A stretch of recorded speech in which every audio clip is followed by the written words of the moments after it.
Hey everyone, Mr. Happy here, and welcome to Mondays with Mr. Happy, aka Mr. Happy Mondays, the weekly Q&A show where you ask me questions and I answer them.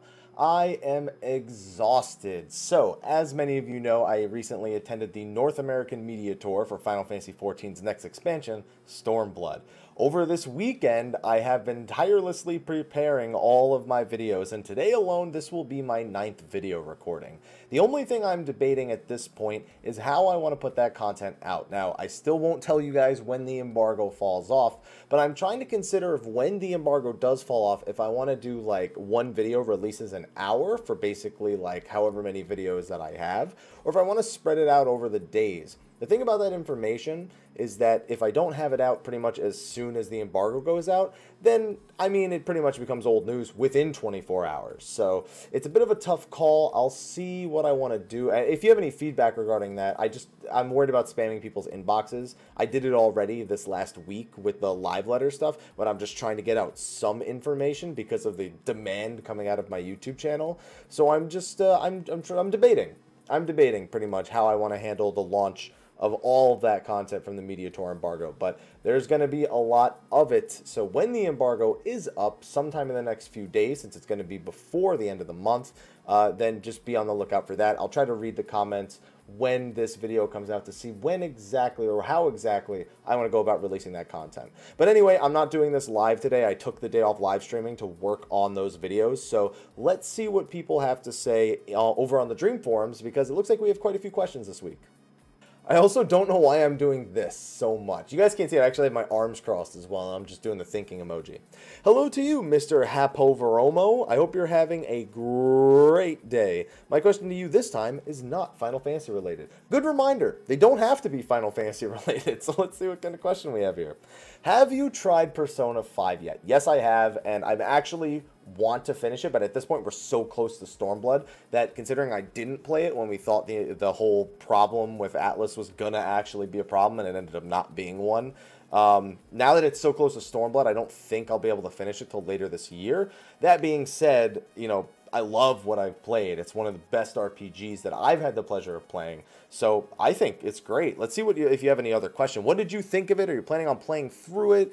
Yeah, I'm still planning on that, but it's going to have to be like sometime after Stormblood's launch when things have kind of calmed down a little bit more. I think it's great. I personally think that it is a great game. So if you're someone who's watching this and you haven't tried Persona 5 and you're still looking for something to occupy the next few weeks while you wait for Stormblood's early access, Persona 5 is a great choice. There's a good chance you don't even finish it before we get to early access. That's how good and long of a game it is. Just remember, it's very, very text-based and a little bit weird.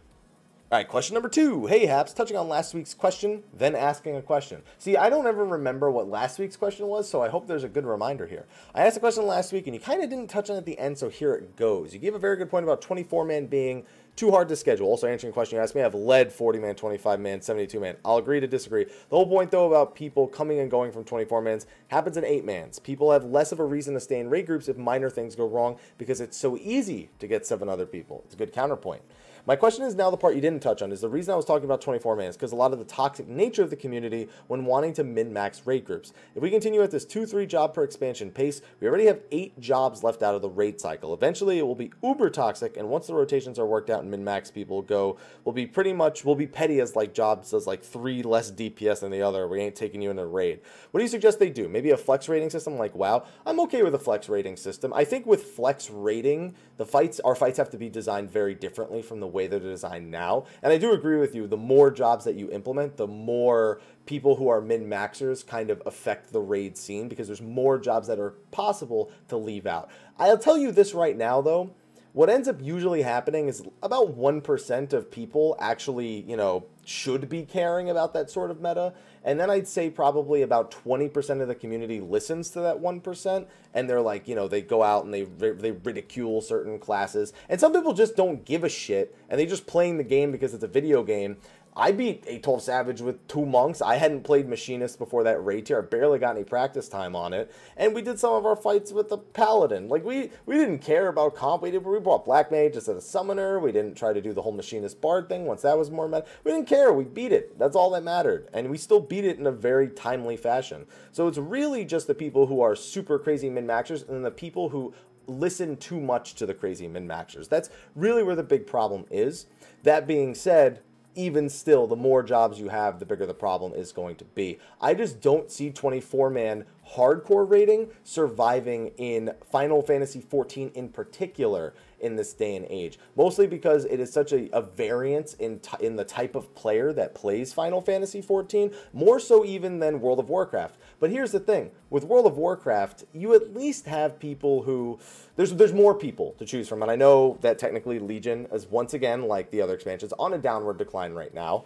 But that being said, there still is a wider gap of people, and there's the groups that are hardcore that are very, very well known. It's got a much better communicated hardcore raid scene. But that's just the MMO market nowadays. People come and go so frequently that you need things like flex raid, or you need things that have fewer people, or you need people to be more flexible in terms of the job that they play. It's just because people MMO hop so frequently because of the rate at which they consume content. With Final Fantasy XIV having a predominantly casual player base, though, I don't see 24-man rating surviving for very long. You'd have way too many people quitting, way too many people just, their egos just go out of their mind when they're surrounded by 23 other people. Even if 23 other people are performing okay, they're going to go nuts on the 1 or 2 people that aren't doing okay. And I just don't think that's going to survive in our ecosystem in particular.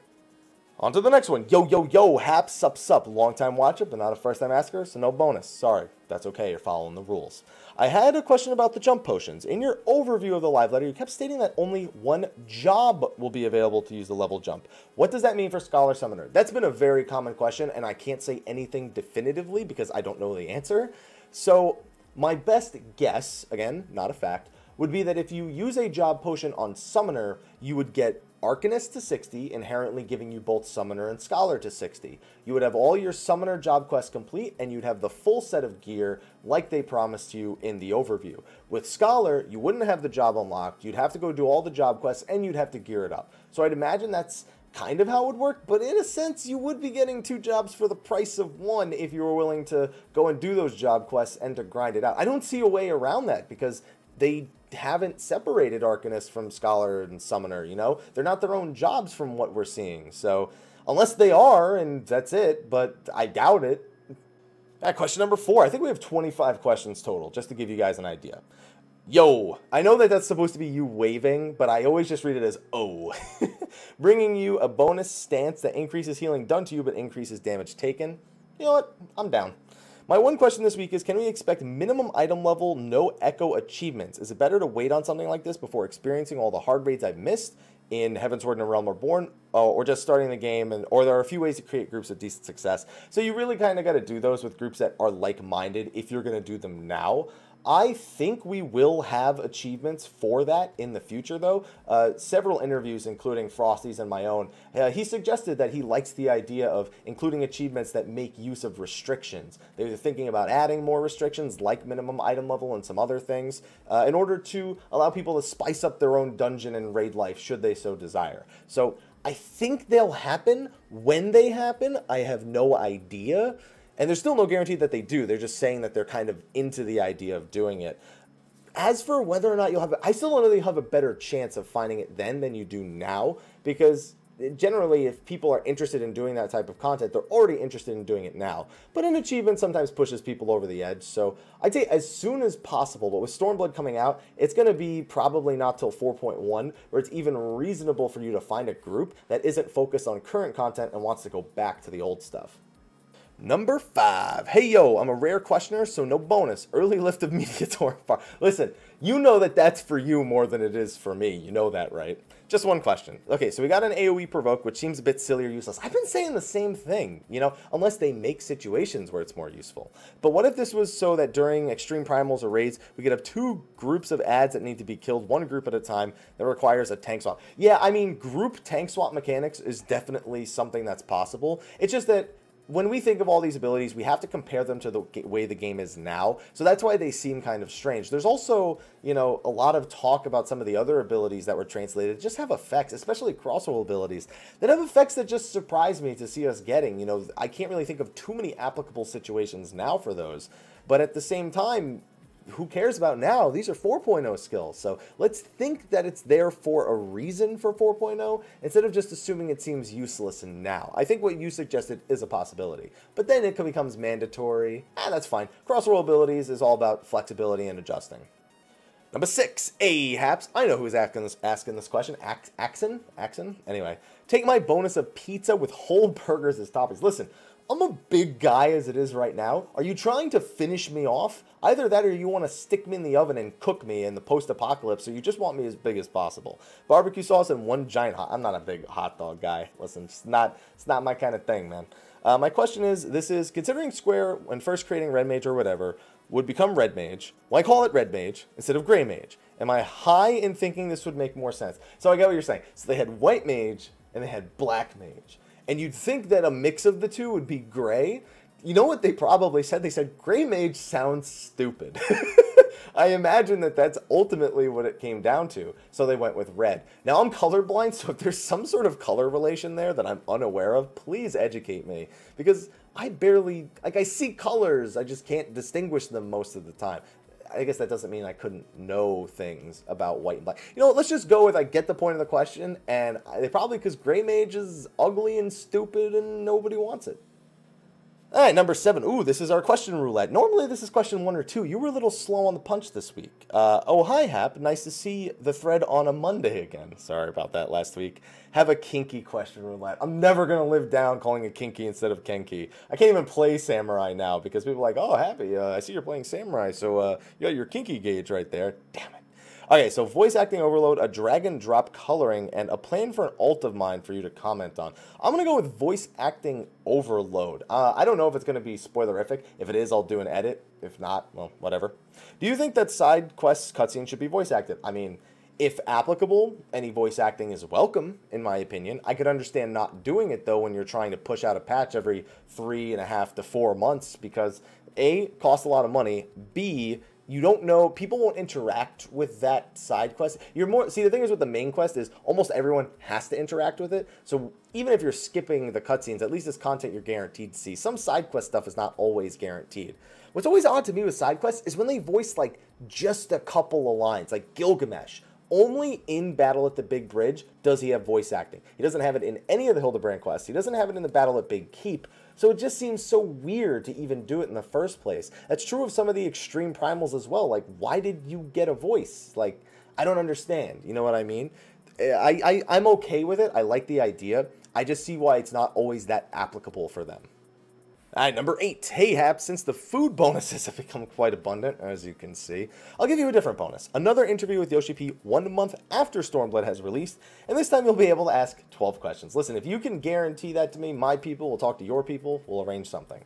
1, do you feel that changing your stream schedule to do night streams has been a success? No, so that's why you haven't seen me doing night streams very much so. So the biggest problem with having a stream schedule and then trying to split it in 2 is you ultimately want to do the same amount of hours across 2 times, and you're trying to break into a time zone where people already kind of have a schedule in mind of who they want to watch, and when you're already pre-established, the number of people who can come to a stream that happens at such a drastically different time is usually not very much. So it's hard to build the momentum. So what you end up seeing is a lot of times where I just fall back on the old schedule. And that's mostly because it's easier for me to do the 7 hours and then to take a break, do some lunch, and then do content for YouTube. When I do the 4 hours break and then 3 hours, basically what it comes down to is it's the same amount of time being taken up in the day.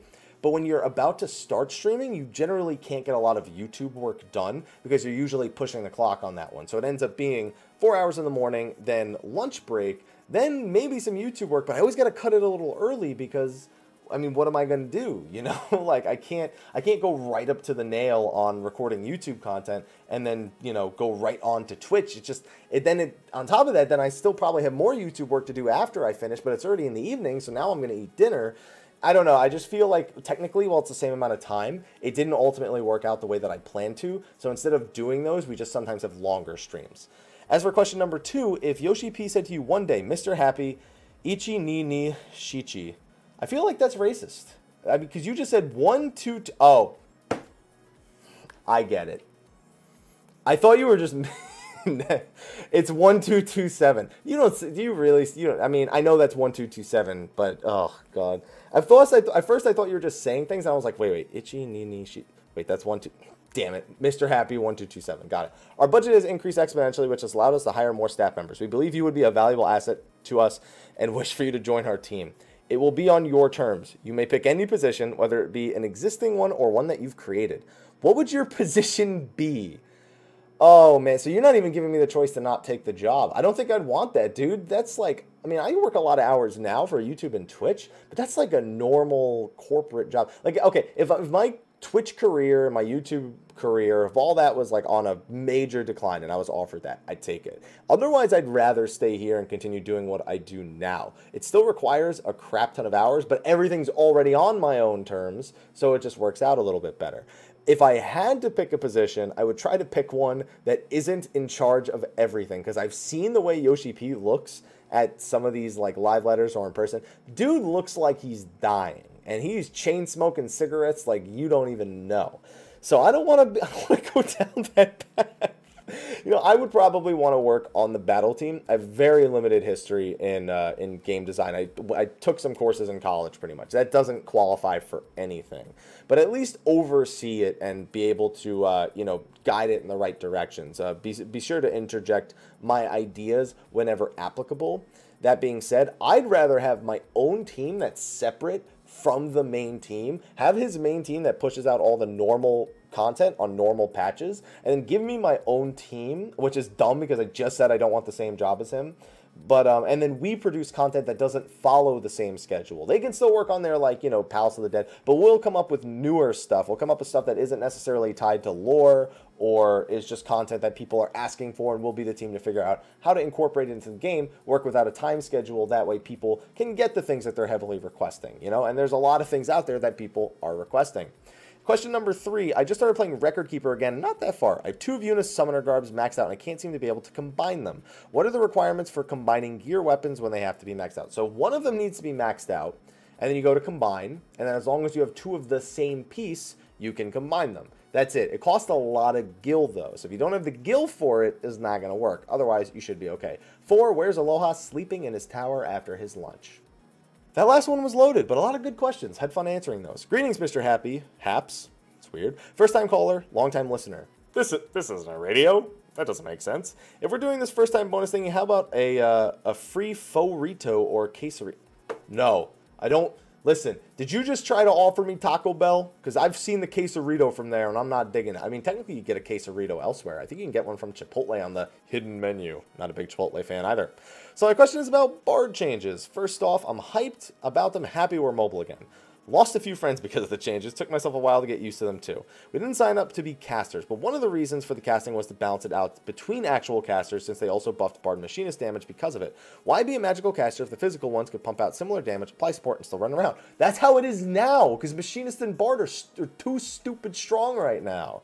The current Bard friends are worried that the return of mobility, they'll lose the damage. Okay, so I can't officially comment on anything. I have the knowledge you're looking for, but until that embargo is up, I can't give it to you. What I can tell you, based on what we've seen, is I doubt that would happen. It just doesn't make sense for them to completely push you back into that whole does less damage, more support thing, because Bards are first and foremost a DPS. Machinists are first and foremost a DPS. That is your main role, not support. So I doubt they would cripple you to the point where it feels like your damage is insignificant. I'd also like to point out, even though that's how Bard was in 2.x, in 2.0 they were considered too powerful because their mobility gave them 100% uptime and other jobs were losing that uptime. By the time 2.5 came around, Bard was still a serious contender for one of the strongest DPS in the game because they still had that mobility, they still had that uptime, and they actually pumped out great DPS. No, it wasn't the 600 of like a Monk or a well-played Dragoon or something, but it was comparable to every other DPS. So even though Wanderer's Minuet came out, and it looked like it was supposed to push them more in the DPS direction, it kind of ended up just being a playstyle change, and now they're super friggin' strong because of all the buffs they got when compared to Machinists. So I think ultimately they've been in a similar place, but right now is the strongest they've ever been, at least the strongest since 2.0, but I think right now is the strongest a Bard has ever been. I wouldn't be worried about them making Bard like so much less damage without Minuet, because you're getting your auto attacks back, and then whatever other changes end up coming up, don't look at them in a bubble. Look at them when compared to the changes for every other job. When that embargo drops, you'll have more information, so please look forward to it. These have been some good questions so far. Hey, Haps, how you doing? I'm doing alright. You doing alright? You say you're doing alright. So you're doing alright. Okay. Another jump potion question. There's going to be a lot of these. Got a friend, chipping away at 2.0 content, going slow. You thinking that jump potion will let him get to level 60 on Dark Knight while grinding through the 2.0 and 3.0 story? I think you will. There's been no official comment about it. And I can say that I didn't get to use a jump potion at the embargo, so I don't have any official information about it either. But I have to imagine that there's 13 potions. You buy one and that's it. You get it at 60 with all the unlocks, you know? I can't imagine that the jump potions are going to be story gated, you know what I mean? So I'm just going to go ahead and guess, not factual, guess that the answer is yes, they could do that. Number 11. Hey, Happy. 11's my lucky number, by the way. How you doing? Not a first-timer, but hopefully my questions are enough of a bonus. That's a little brave of you, so let's see what you got. Can you do your Joey Wheeler impression? Listen, my Joey Wheeler impression is not that great. I was born in New Jersey, so I wasn't raised in like in that kind of area that had an accent, so it's really forced. So it just sounds like a mocking New York accent or like a Long Island accent.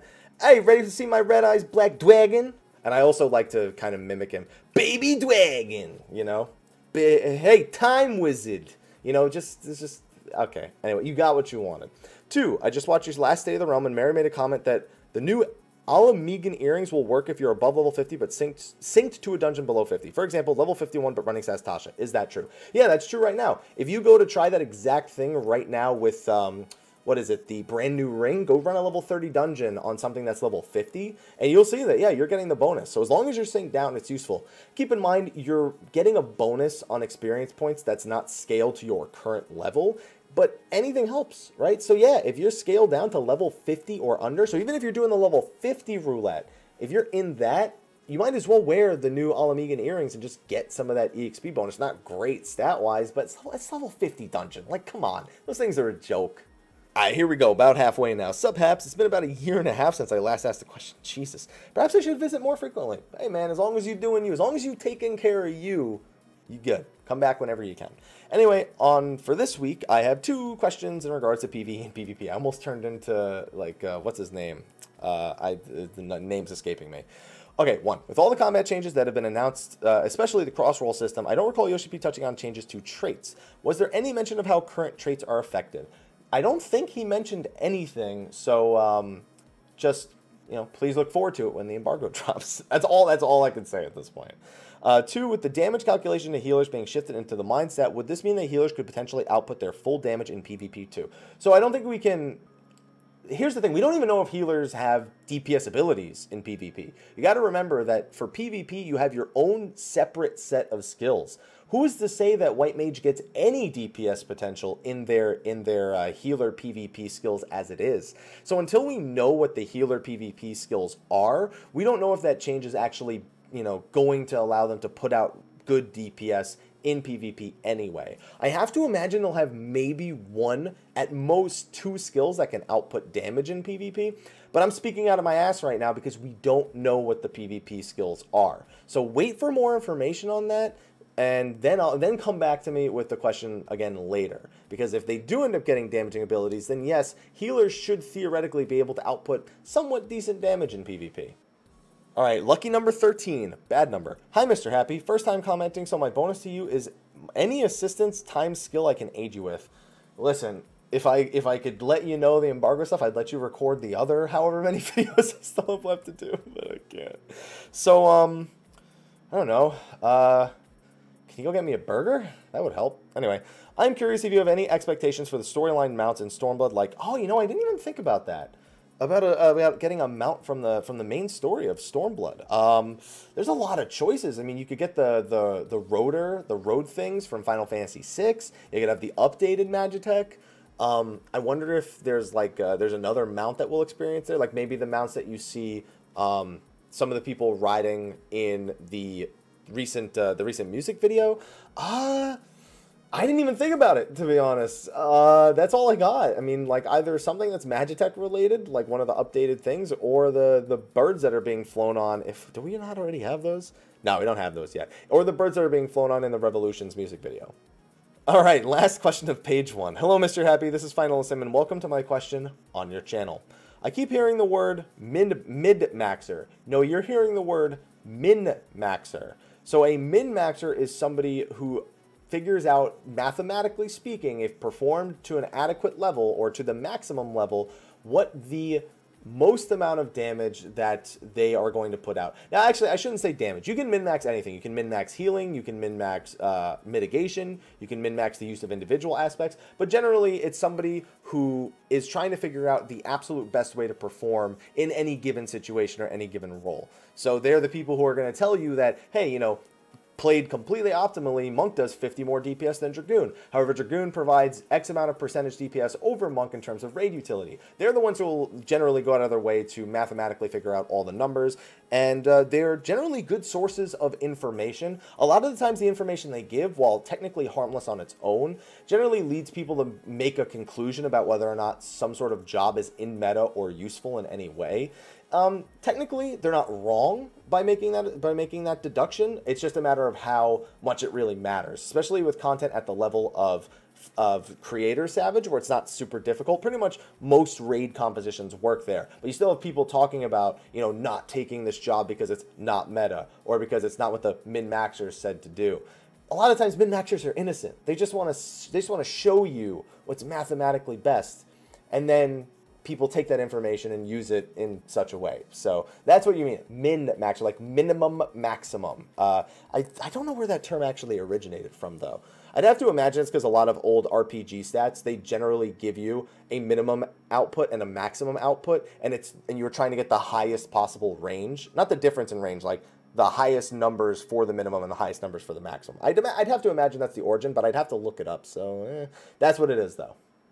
All right, page number 2. So excited. Stormblood is 1 month away. Not even, my friend. But also a bit concerned they might end up changing the voice actors. Oh, not again. I hope they don't. Let me just put that out there.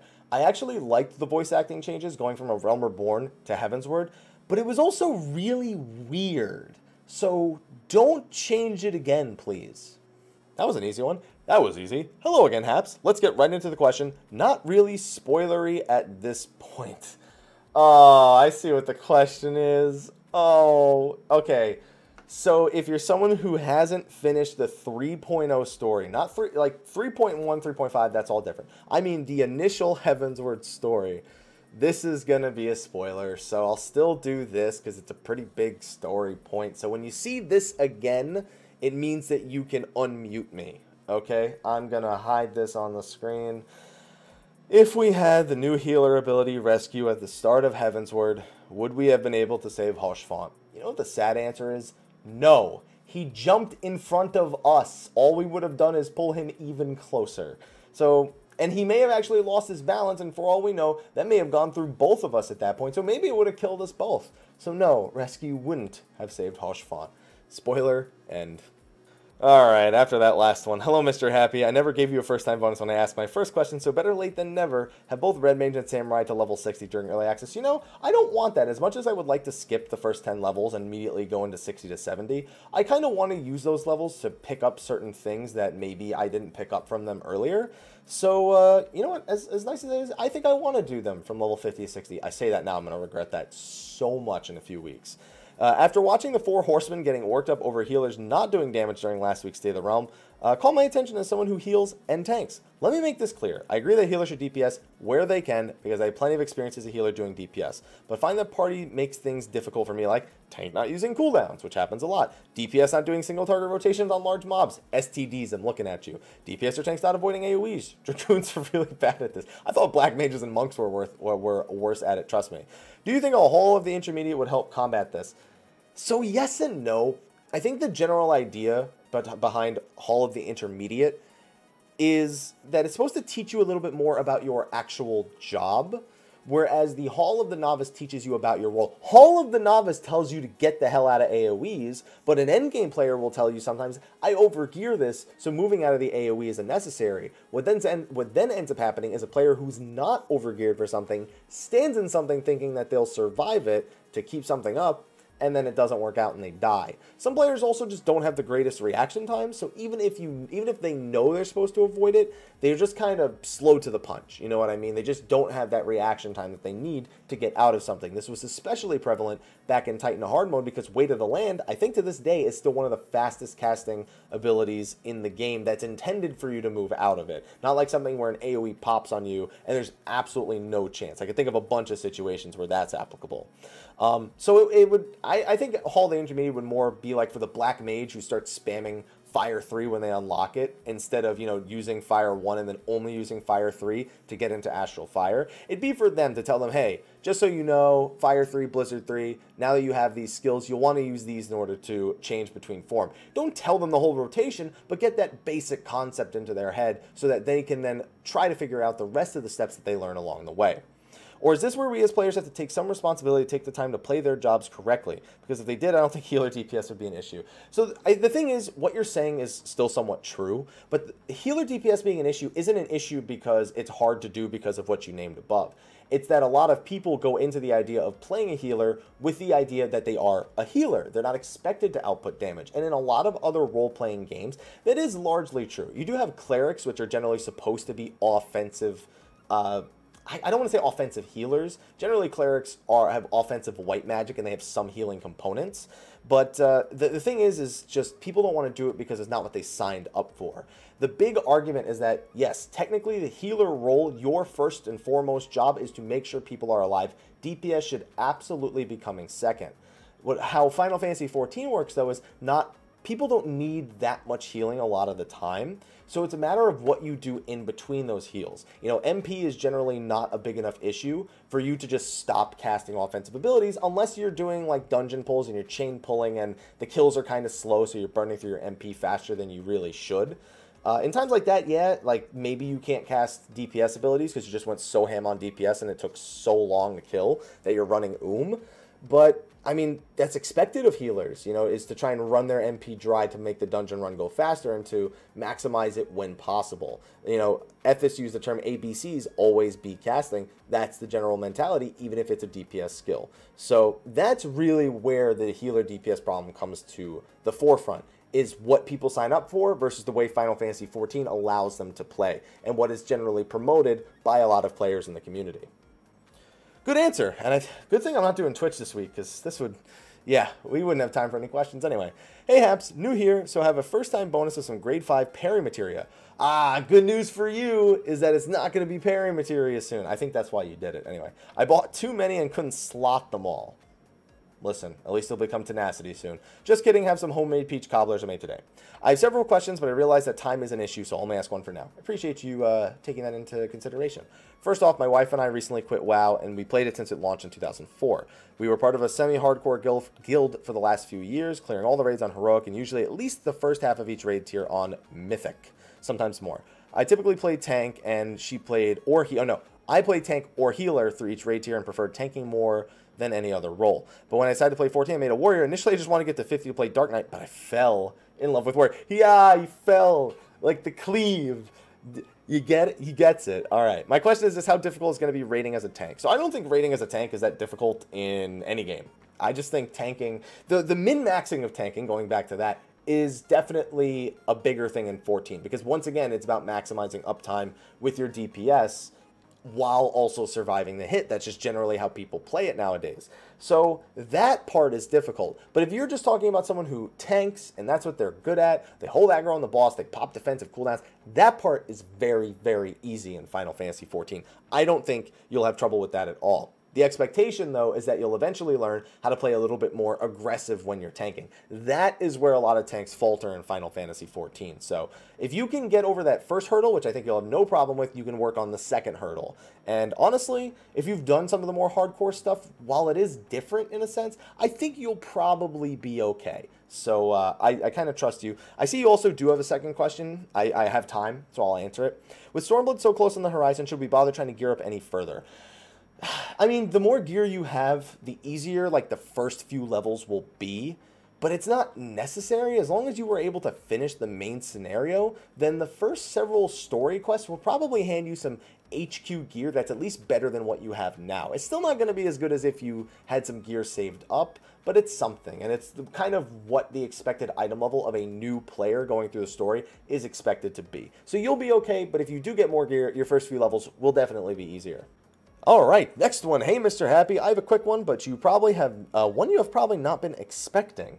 Okay, I've done quite a bit of research and have ultimately come down to the fact that BlueStacks is safe and is in the clear, especially since one of the CTO of Mrhappy, an antivirus program, for those who don't know, now works with the BlueStacks company. I just want to hear your opinion. Do you think BlueStacks is harmful to your computer? So I don't think it was a matter of BlueStacks being a virus that people are concerned about. It's the amount that it chugs on your CPU. Is it your CPU or your GPU? It's been a while since I've had this conversation. BlueStacks, in terms of like malware, is fine. I've never had an issue with it for that. Again, the concern is how much it chugs at your computer's resources. So optimization. I mean, I understand that running basically a mini operating system on your computer while simultaneously running another one, if you're not running a virtual machine, yeah, that's going to cause problems. But that being said, it's still way more intensive than the other ones in my experience. So I think that's really more where the conversation of whether or not it's harmful to your computer really kicks into effect. All right, very different questions this week. Yo, Mr. Happy, with Stormblood on the way and all the combat changes coming, what are some of your favorite 14-based community jokes? On the opposite side of that, what are some of your least favorite? What are some of my favorite ones, man? You know what I don't like? Delete Monk is just so unoriginal to me. Delete anything is like such an unoriginal joke to me. It's like, there's nothing funny about it. There's no punchline. There's no anything. There's no meat. It's just, you just say it because it's not meta. You know what I mean? Like, those are definitely my least favorite. It has nothing to do, it doesn't matter what job. It could be delete White Mage, delete Monk, delete Paladin. It doesn't matter. It's just like, you know, sometimes it's fun to do just because it's a meta joke in our community, which is ironic considering that it's a joke about not being meta. The irony is definitely staggering there. It's just that it's not, there's nothing to it. There's no comedy there. You're just saying something, and other people go, you know. I don't know. That's the best way I could think to put it. As for a favorite, the Dragoon death jokes are definitely a favorite. And again, good Dragoons don't die, but it's a meme that's existed for such a long time now that it's good old classic. You know, it's just I'm okay with that. And we all know that the good Dragoons aren't dying. They're just not playing Dragoon. Also, what's your opinion on the crazy use of the new job class gauges / counters? Specifically, I mean how now every job has some sort of new resource to keep track of. I think it's kind of cool, but also seems like they decided they wanted fancy UI stuff and went out of their way to make sure every job could have one. Well, the thing is, a lot of jobs that had, you know, stuff to take care of before also got UI gauges because it's more visually popping. You know, it's harder to ignore and, in my opinion, easier to keep track of when some of the old resources are being tracked there. You know, keeping track of like chakra stacks and grease lightning. Chakra stacks wouldn't have been a big thing before because, come on, it's like you know when you're generating it. There's no way you don't know. Now that you can generate them outside of meditation, it's more important. Warrior, you know, they got rid of their old, you know, Wrath and Abandon. They replaced it with a gauge. Paladin, I guess technically Paladin just had a gauge thrown on top. Dark Knight, man, MP, TP, Blood Gauge. Have fun managing all of that at once. Thinking of some of the other ones. Scholar, I don't know. We don't know enough about Scholars yet, but it looks so shoehorned on. Like, just the Ether Flow thing should have been enough. Summoner had Dreadworm Trance, so it made sense. You know, gives a nice flashy timer. Black Mage makes a lot of sense. What are some of the other ones? Red Mages, considering it's a brand new job, you know, it's kind of hard to judge it, but it looks like it makes sense. Samurai has some pretty basic ones. Ninja has a basic one. A lot of them are very basic ones that don't really feel like they just added it for the sake of adding it. At least they make it work for the job. You know what I mean? I'm leaning on my desk and it just keeps making sounds. You hear that? That's just me leaning on my desk. All right, I'm going to stop leaning on my desk now. Hey, Amps, long-time viewer, first-time asker. So here's a bonus of a free weapon from Omega Savage Raid. No, I didn't earn that. I didn't earn that till I beat it. So I'm good. How about this? When I beat Omega Savage, and if I don't get my weapon on the first kill, then I'll take that. How about that?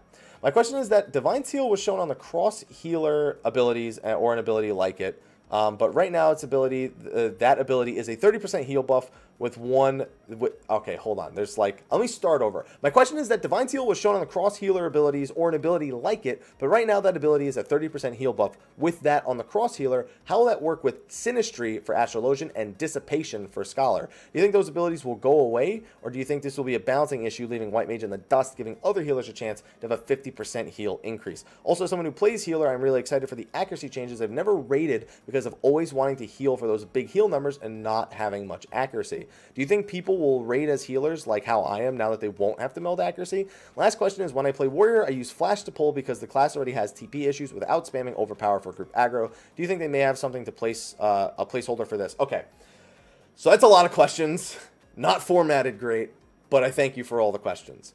So do I think that the other healers will, first of all, if that is Divine Seal, and it is a healing thing, and Dissipation's the same, and Sinistry's the same, those both have conditions. So Dissipation forces you to get rid of the fairy, it gives you the ether flow stacks, and then the healing percentage. I'm leaning on my desk again. Sinistry forces you to target, you know, an ally and place that sort of buff on them. Not that that's that bad, because Sinistry is a crazy strong buff. Do I think, the thing is, if you already have those, do you really need to take something that's like Divine Seal if it's available in the cross roll? You know what I mean? Like, do you really need even more healing cooldowns than you did before? And you know what? That's a question I don't have an answer to, because maybe in the new content, yes, maybe you do want to have all that extra healing output. But do I think they'll prune them? No, because this is just a straight healing buff, whereas all those other ones have some sort of condition or sort of ideal situation. This doesn't have an ideal situation. This one's literally just, I'd do more healing. Plus, we don't know what the White Mage's new abilities are, if White Mage has something else that's inherently going to provide them more healing. So to say that it's just removed, when we don't even know if that's Divine Seal in the first place, and we don't know if White Mage lost Divine Seal, or if even if White Mage did lose Divine Seal, if they have something else built in to replace it, all that information is missing still. So it's kind of a jump to wonder if they'll remove those other abilities when we still don't have definitive information on the White Mage itself, at least not public information. Also, as someone who plays healer, I'm really excited for the accuracy changes never rated. So keep in mind this question about accuracy. The accuracy matters when you're DPSing. So keep in mind that if you never rated because you didn't want to meld accuracy, did you also not want to DPS? Because that's all the accuracy change is ultimately doing for you, is saying that when you DPS, you know, you don't have to have all this accuracy melded. So without knowing your answer to that part, I guess I can't really answer if other healers are going to feel more inclined to do it because of accuracy changes in particular.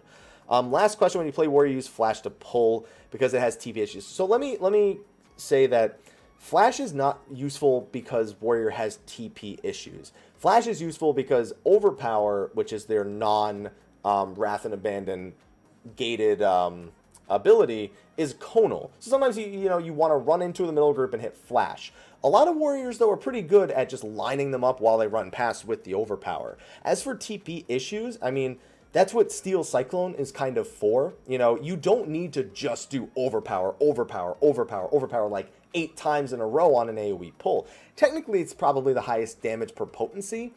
I'm not saying that it is, because I'm not an experienced warrior. So if you're an experienced warrior, feel free to correct me. Like just spamming overpower, because then you run out of TP and you can't do shit. So what most warriors do, or at least from my experience, is they'll overpower a couple of times, maybe infuriate and hit a Steel Cyclone, which saves a little bit of TP, and then they'll rotate their single target rotations. They get the main buff, you know, they can apply eye, and then they generally can just do Steel Cyclone whenever it becomes available, and that'll be enough, you know, along with having Vengeance giving you a Wrath stack or an Abandon stack. You'll usually be okay, and then you have Bloodbath, and you have Steel Cyclone and Decimate, so, I mean, that's not with TP issues, but generally you don't just spam Overpower 8-9 times in a row, and then just beg for a goad. You know, it's just not how you handle AoE pulls as a warrior. At least that's, you know, I wouldn't. That's how I wouldn't do it. So I don't really think they'll get a Flash equivalent, because Crossroll we can already see that they don't have a Flash equivalent. I just think you just gotta, you know, not spam Overpower 8-9 times in a row, and you should be okay on TP. Alright, almost done with all the questions on the forums, and no Twitch questions, so we're almost done, period. Hello, Mr. Happy. This is my first time posting, so my bonus is a year in the Duty and Party Finder with players who know how to play their jobs. You can't promise that. Don't promise things you can't actually keep for promise. Anyway, Okay, there's a lot of text here. Let me see if I can speed through this real quick. So you've played White Mage since 2.0. They're stripping White Mage identity away. They're moving some of your, mandatory skills or some skills that belong to you into the cross-roll system, which is insane. You have to use those cross-roll slots to get them back, and Paladin's in a similar boat. So this is kind of a difficult point to talk about because I already have the knowledge of the way that the White Mage works and the White Mage abilities are going to work. So I actually can't answer your question. I feel like no matter what I say, it's kind of going to give people false impressions. Even the answer I'm going to give right now people might try to dissect or something like that way more than they should. I'll just say this. Until we've seen all the skills, we've seen them all side by side, compared efficiency, gotten to see fights in the way that they operate, it's really hard to judge if that's a bad move. I think on the surface, it looks shitty because, like you just said, Shroud of Saints is being turned into a cross-roll ability. But without knowing what the new White Mage abilities are that are built into the job, on the surface, it looks worse than it might be. So same with Asuna, but the thing is every job had an Asuna built in, and now they all have that same problem. It's just that White Mage's Asuna is the one that got moved into the crossroll. So since they told us they're consolidating all of those, we can say that the other ones are gone now. There are other things. Protect, obviously, was a big one, but that's already been getting cross-rolled every time. Cleric Stance, considering DPS, Cleric Stance is now not mandatory to DPS. I don't think you should feel as bad about that one. But still, these were White Mage inherent skills that, yeah, if you want them back, you're going to have to cross-roll into them.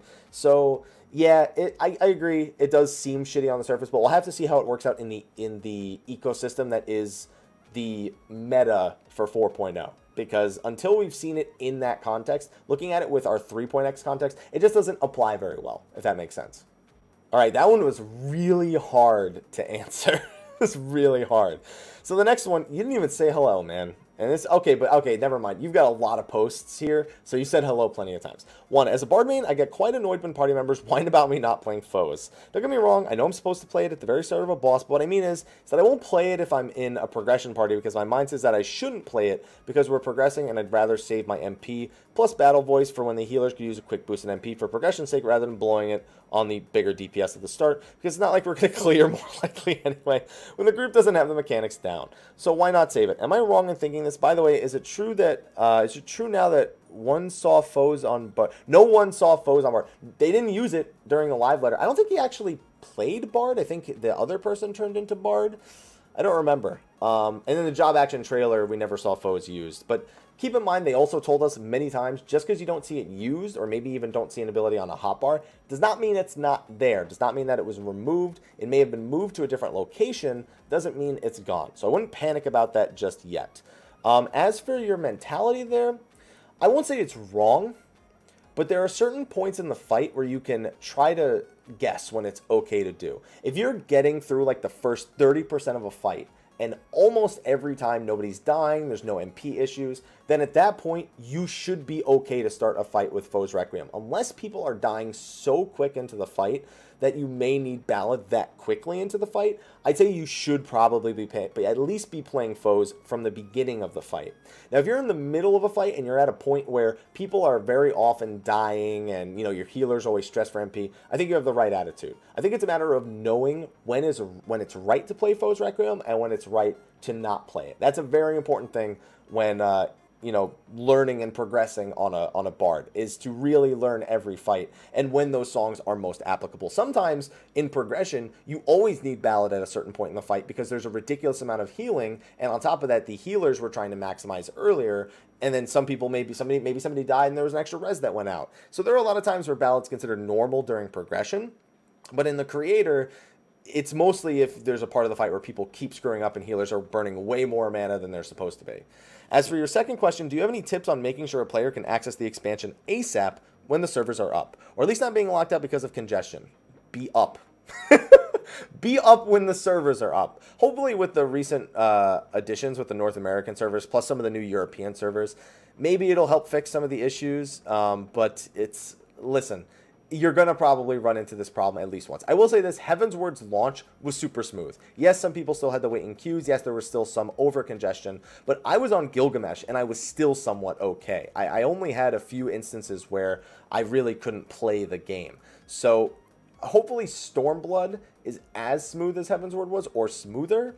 But, I mean, unless you're up right at the launch and you're just trying constantly, or you're one of the very first people to get in, you're probably going to run into some issues. That's just expansion launches. Although, Legion also, I think, had a pretty smooth launch recently. So, standards are set pretty high for this next one.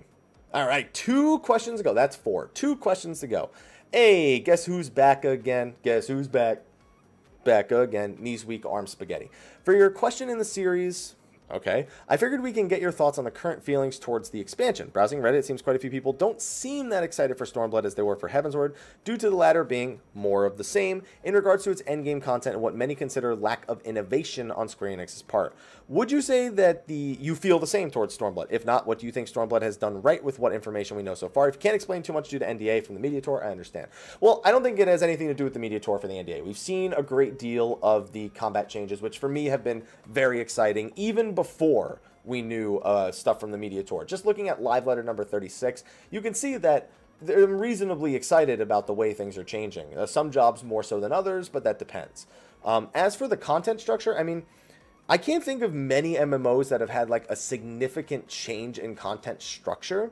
There's change in reward structure, which is generally how you get around needing to create new content. You generally just add new reward structures or make a change in reward structure so the way people are progressing is either more streamlined or made, I guess, a wider choice of options. I think that if you're playing an MMO for years and years on end, it's a matter of what you perceive as new content. I played Final Fantasy XI for 7 years, and I can say this with the utmost honesty.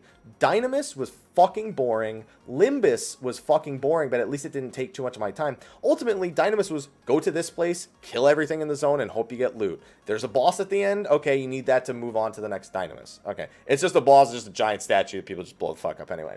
Then you have Limbus, where it's, you know, get to the end and kill whatever it asks you to do inside. And then you have, you know, Einherjar, you have 30 minutes to clear out this whole room. It just kills shit. Like, every objective is just kill shit. They're just putting you in a different place and changing the rules slightly. And that's something that Yoshi P himself has kind of leaned towards. You know, it's like, ultimately, people want to kill shit. They just want to kill shit in different ways. Palace of the Dead, ultimately, just killing shit to get to the next floor, killing a boss. Yes, you have all the different aspects of it, and that's why some people don't find it to be that bad. But, you know, for the most part, it's kill shit, go next floor, kill shit, go next floor. What are fates? Kill shit, collect shit, you know? Like, sometimes you can throw, like, something unique, like a siege type thing, like throw, like, something you can get in that, like, has its own attacks. We had that in the Praetorium, which helps shake it up a little bit, where you get into the Magitech armors. You have things like that, but ultimately what it comes down to is it's just kill shit. Every MMO, even Final Fantasy XI, which people like to go back to, is ultimately just kill shit. Maybe it's avoid shit. Maybe sometimes it's not kill shit. Maybe it's avoid shit. But, you know, ultimately, it's very linear in the way that content is designed to a certain degree. So it's very hard after almost 2 decades of MMOs being out to be super innovative without upsetting a shit ton of people in the process, because it's generally very loud minorities that speak out against certain things. While the more casual players, you know, the ones that come and go, the ones that still play it, you know, for years and years on end, they just don't play it straight all the time. You know, they're the ones that are just like, great, this is what I paid for, this is what I bought. I'm glad that I'm still going to be receiving the product that I was promised initially. Me, I like to see them explore a little bit, but I am someone who does get excited by shiny new things. I like new stories. I like new raids, even if it is still only 4 bosses. You guys know that I want more bosses, though. Dungeons, I'm generally like, okay, let me just analyze, you know, let me listen to the music, see the scenery, see what I think about all that and grade it on that. But ultimately, I know it's a content I'm going to run over and over and over again. That's MMOs in a nutshell. It's content you run over and over and over again.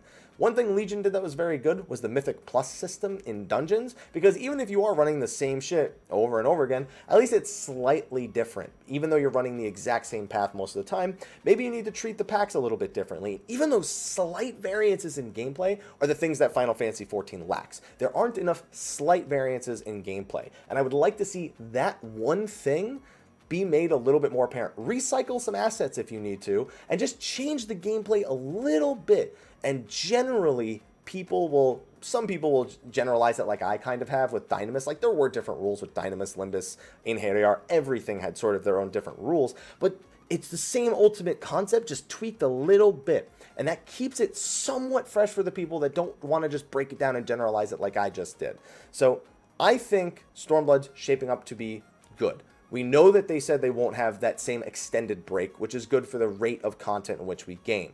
We know they're making changes quality of life to the way that loot is handled so that people can get what they came for, because people like to use loot as a benefit. We know that at some point Yoshi P would like to add set bonuses because he feels like it's an added incentive, something we've been asking for a long time.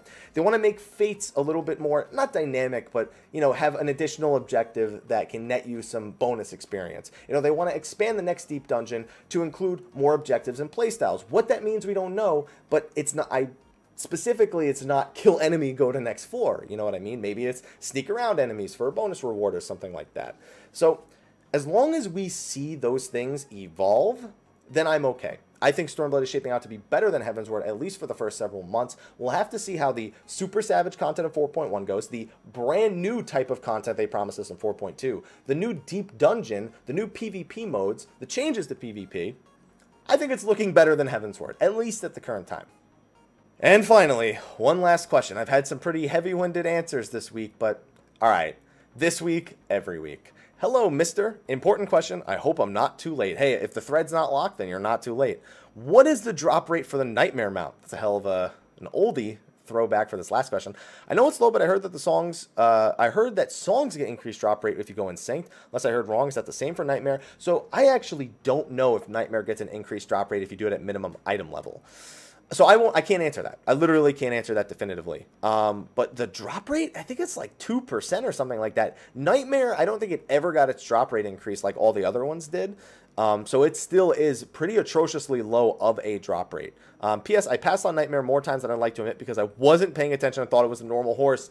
No! No! No! All right, well, yeah, unfortunately, that's the best answer I can give, and I'll keep up the good work. I'll buy you some ketchup chips and maple fudge. I'll do maple fudge, but those ketchup chips, ugh. By the way, I said this would be the last question. I noticed that there is actually another question. They must have asked while I was answering the previous 25 questions, so one more.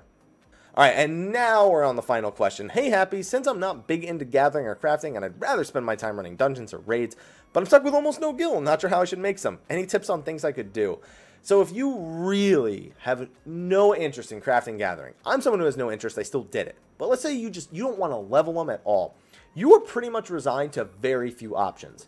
You can do your challenge logs every week to get a little bit of gil. You can choose to run roulettes in the most needed role that nets you a little bit of bonus gil. You can also find drops out in the world that while they don't sell for a lot individually, if you farm them constantly, you can make a decent amount of gil.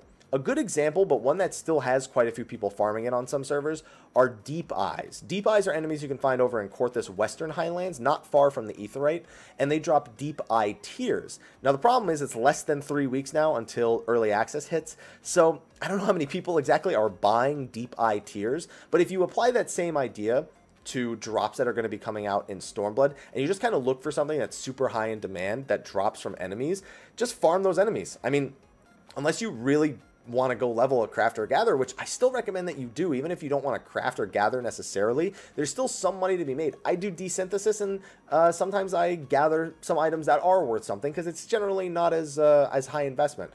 I mean, those, you really don't have many options. Also, if you're really good at the game, you could sell the raid content, you know, like you carry somebody in raid content and they pay you for it, but I mean, depends on if your friends frown upon that or if that's something you're even capable or willing to do. So, tough call, but those are some of the options that you have. But anyway, that's going to be the last question now for this week's episode of Mondays with Mr. Happy. We actually had some great questions, so I had a lot of time spending extra time on this, even though I am absolutely exhausted from this being my 9th video for the day. You want to know what the worst part is? I'm now going to go eat dinner, which is going to be one of these. I started doing this thing called Freshly, where they basically they make a meal for you, and then they don't freeze it, they don't put any preservatives, they just ship it to you in a refrigerated unit, and then you heat those up throughout the week. I'm doing that as an alternative to ordering out. It saves me a bit of money because ordering out in San Diego is pretty expensive, and it's healthier in general. You know, so there's things like penne bolognese, or, you know, we have a southern, you know, pork loin or something like that, and then they all have vegetables, and they're not over seasoned and stuff, so it's pretty good, and it's been working for me great. So that's what my dinner's going to be. When I finish that, probably got 2 or 3 more videos to record. So I'm going to be dead tomorrow. I plan on going to sleep in probably about 3 hours. So fingers crossed that I'm not dead before tomorrow. Anyway, on that note, though, I'm going to wrap up this week's episode of Mondays with Mr. Happy. If you have a question, be sure to put it in the description for next week's episode. Yoshi P already said late May was when the embargo was ending. May will be done by next week, so I expect a lot of questions regarding the media tour information that's going to be dropping sometime before the end of May. On that note, though, I will see you guys next week, and until then, take care.